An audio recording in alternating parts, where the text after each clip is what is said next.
मुंगेर विश्वविद्यालय के e learning के माध्यम से कोविड-19 यानी कोरोना जैसे महाकाल के समय अध्ययन की इस नवीन विधा में आप सबका स्वागत है।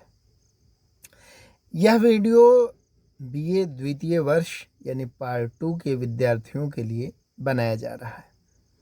गद्य काव्य की परंपरा अथवा संस्कृत गद्य काव्य के क्रम में यह वीडियो संभवतः तृतीय वीडियो है और इस लेक्चर में मैं आज कादंबरी नामक कथा का जो आपके सिलेबस में लगा हुआ है पूर्व भाग, उसकी कहानी से आप लोगों को रूबरू यानी परिचित करवाने का प्रयास करूंगा।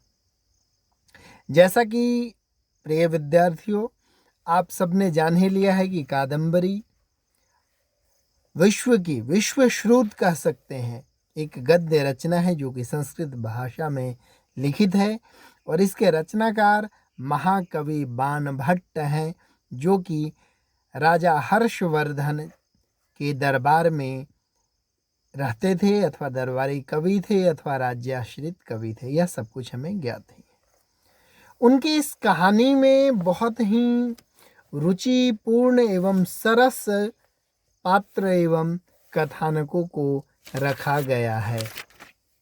अगर मैं बात करूं इस कहानी के नायक की, तो इस कहानी के नायक चंद्रापेड़ हैं जो कि एक धीरोदात्त नायक हैं। अगर मैं धीरोदात्त हैं और एक और नायक का भेद होता है अनुकूल, तो अनुकूल नायक है। अगर मैं बात करूं नायिका की, कहानी की जो नायिका है वो परकिया कन्या है और मुग्धा नायिका है। यहाँ पे आलम्बन विभाव है, एक दूसरे से आलम्बन होकर दोनों के अंदर स्नेह उत्पन्न होता है और एक नहीं दो नहीं 3 जन्मों की कहानी जैसी इसमें बात आई हुई है।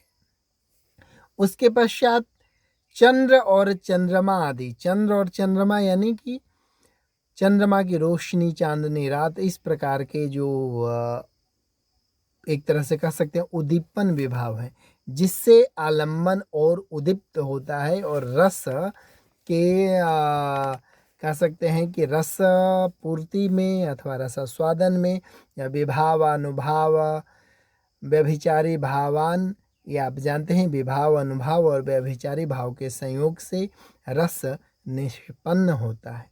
तो यहाँ पे उद्दीपन भाव चंद्रमा आदि, चांदनी रात आदि हैं। यहाँ पे अनुभाव है वो है परस्पर निरीक्षण, एक दूसरे से मिलना, वियोग, पीड़ा, बहुत सारे अनुभव यहाँ पे आए हुए हैं। निर्वेद, आशंका, चिंता, ये सब के सब यहाँ पे व्यभिचारी भाव है जो 33 होते हैं व्यभिचारी भाव। उसके बाद पश्चात जो यहाँ पे है करुण रस है। इसमें पूरा का पूरा जो कहानी है करुण रस है। वैसे तो ये 2 प्रेमी प्रेमिकाओं की कहानी है, मॉडर्न शब्द में कहा जाए तो लव स्टोरी है, बट इसमें उसके साथ मुख्य रस करुण है जैसे रामायण है। और यहाँ पे रीति है वो गौड़ी है और पांचाली है। गौड़ी यानी बहुत अधिक समास से युक्त, पांचाली यानी कम समास से युक्त। तो गौड़ी और पांचाली इसकी रीति है। गुण, ओज और माधुर्य है। जहाँ पे प्रकृति का वर्णन है, वातावरण का वर्णन है, वहाँ पे ओज गुण है। और कथा कथानकों में प्रायशः प्रसाद गुण का भी यहाँ पे वर्णन हुआ है।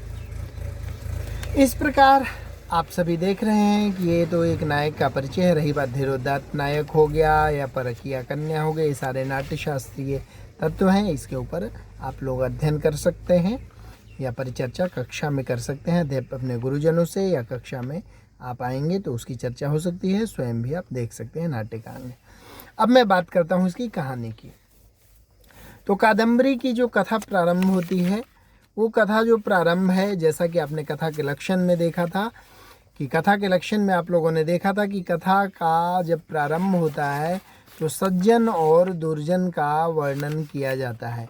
ये सब के सब आप लोगों ने देख लिया था, आपको पूरा का पूरा ध्यान होगा।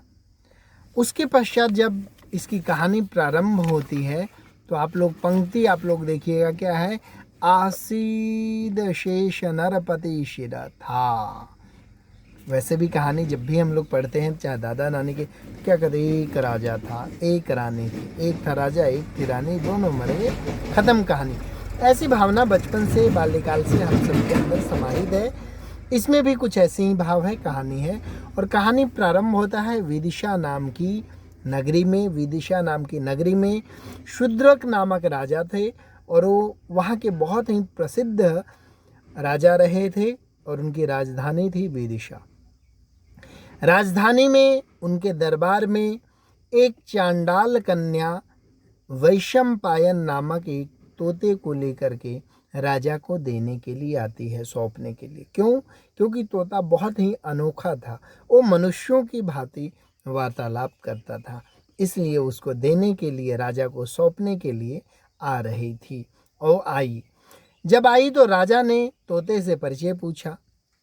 तब तोते ने अपना वृतांत सुनाते हुए कहा कि हे राजन, जब मेरी माता की मृत्यु हो गई तब उसके पश्चात मेरा पालन पोषण मेरे पिता ही करने लगे। यानी जो मादा तोता, जो उसकी माता थी, उसकी मृत्यु हो गई, तो जो नर तोता यानी उसका जो पिता हुआ, वह उसका पालन पोषण करने लगा।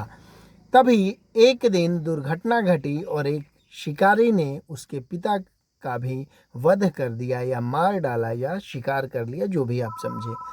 उसके पश्चात जब शिकार उसका हो गया, तब शिकार होने के पश्चात जब शिकार कर लिया तो उसके पश्चात यह बताता है तोता कि मैं किसी प्रकार से बचता बचता वहाँ पे जंगल में उपस्थित पेड़ पत्तों से में छुप करके बच गया और धीरे धीरे रेंगता हुआ मैं पानी के किनारे, एक नदी के किनारे पहुँच गया। और वहाँ पर कुछ समय पश्चात